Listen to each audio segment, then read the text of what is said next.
Varicose veins కి సరైన చికిత్స కోసం సంప్రదించండి ఎవిస్ హాస్పిటల్. హాయ్ హలో నమస్తే, welcome back to Suman TV. ప్రస్తుతం మనతో పాటు ఉన్నారు motivational speaker, family counsellor, public speaker Rajanirama గారు. నమస్తే మ్యామ్. నమస్తే నవీన.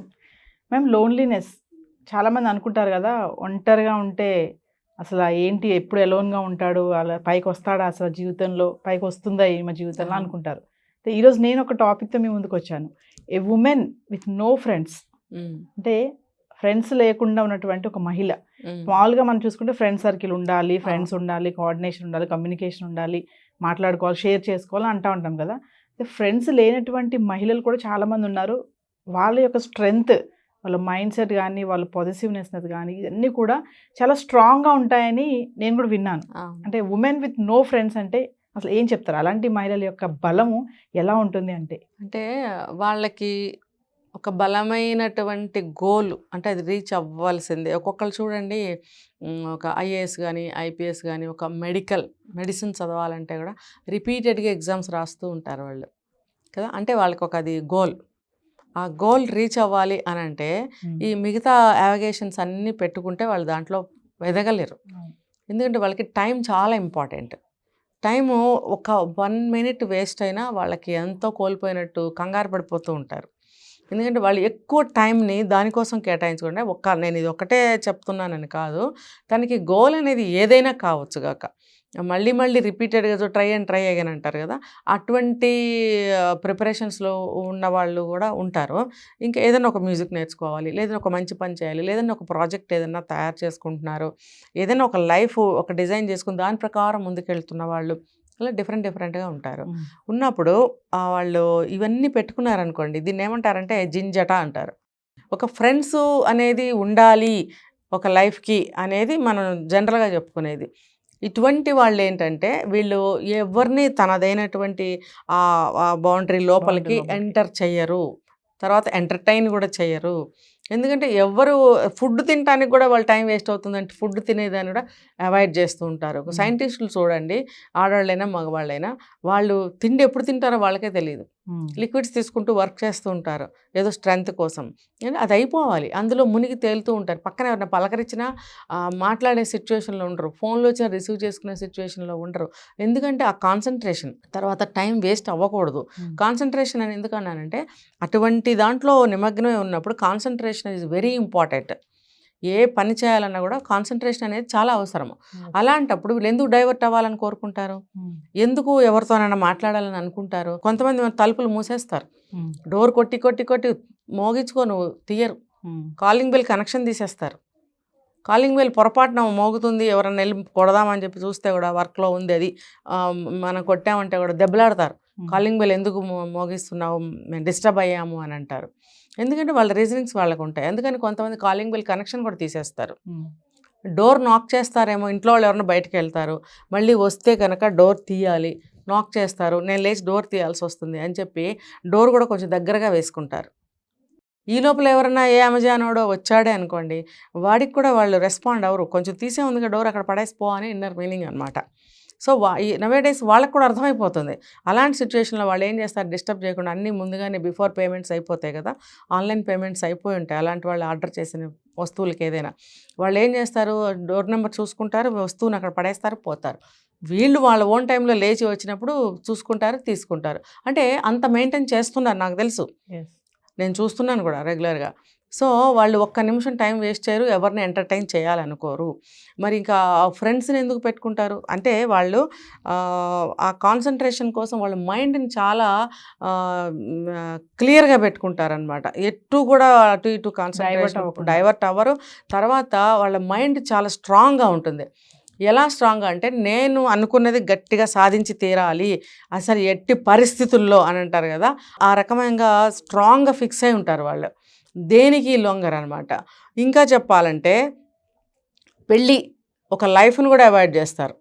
తను ఆ గోల్ ఇందాక మనం చెప్పుకున్నాం ఒక వీడియోలో, ఒక కెరీర్ కోసము, అది తర్వాత జాబ్ సెక్యూరిటీ కోసం పెళ్ళిళ్ళు కూడా చేసుకోరు. ఇది కూడా అందులోకే వస్తుంది. పెళ్ళి ఇదంతా కూడా తర్వాత, ముందు రీచ్ అవ్వాలి, గోల్ రీచ్ అవ్వాలి. అలాంటప్పుడు పర్సనల్ లైఫ్ను కూడా పక్కకు పెట్టేస్తారు. చాలా ఒక గట్టి మనస్తత్వంతో ఉంటారనమాట, పట్టుదలతో ఉంటారు వీళ్ళు. ఒక సంకల్పం వాళ్ళు చేసుకున్నారు అని అంటే దాన్ని ఆ గోల్ రీచ్ అయ్యే వరకు కూడా సంకల్పాన్ని కంకణం కట్టుకుంటాం అంటారు కదా, అప్పటి వరకు ఆ కంకణాన్ని విప్పరన్నమాట. ఈ మధ్యలో ఎవరు వచ్చినా ఏది వచ్చినా ఐ డోంట్ కేర్ అంటారనమాట.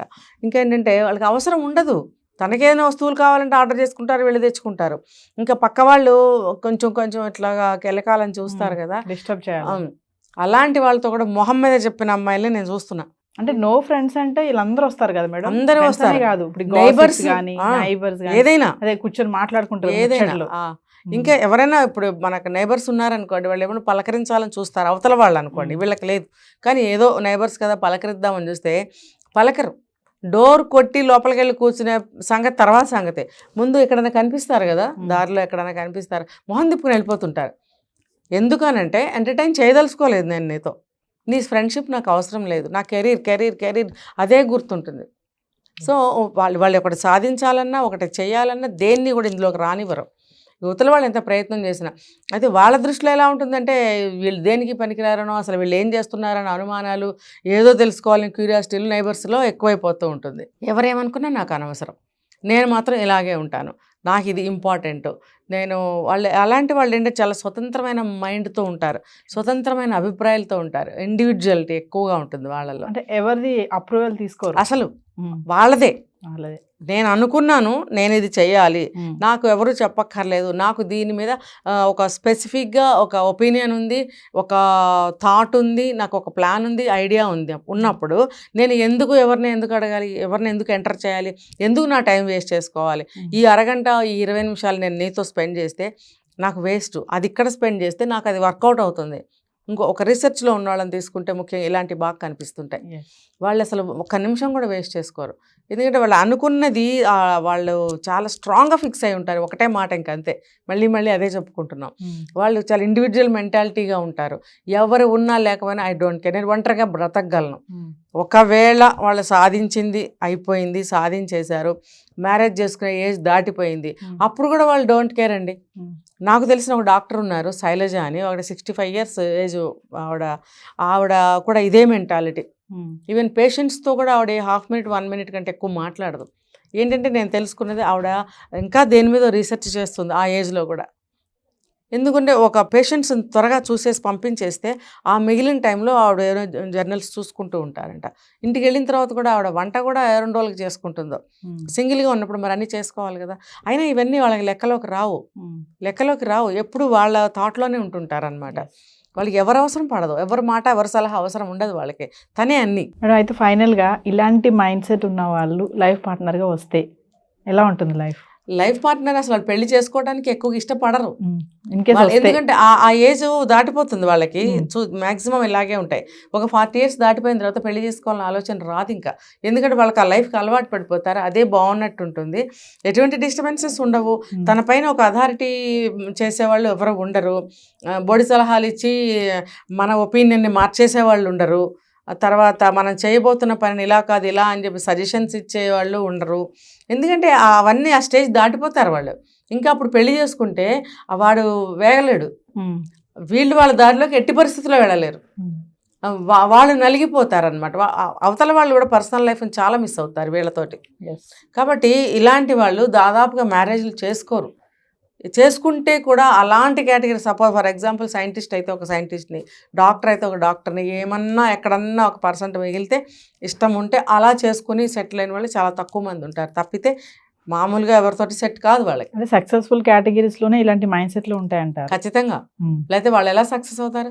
సక్సెస్ అయిన ప్రతి వాళ్ళు కూడా ఒక గట్టి సంకల్పంతో, గట్టి స్ట్రాంగ్ మైండ్ తోటి, స్ట్రాంగ్ ఒపీనియన్స్ తోటి ఉంటారు కాబట్టి వాళ్ళు సక్సెస్ అవుతారు. So women with no friends అంటే అమ్మో చాలా ఉంది, అంటే చాలా బ్రాడ్ మైండ్ ఉంటుంది, స్ట్రెంగ్త్ ఉంటుంది, ఆలోచన శక్తి కానీ ఇవన్నీ కూడా మనం చాలా ఉంటుంది. ఇంకా వాళ్ళు ఏ విషయాన్ని కూడా నేరోగా తీసుకోరు, వాళ్ళు టేక్ ఇట్ ఈజీగానే తీసుకుంటారు, ఇది ఒకటి ఉంది వాళ్ళల్లో.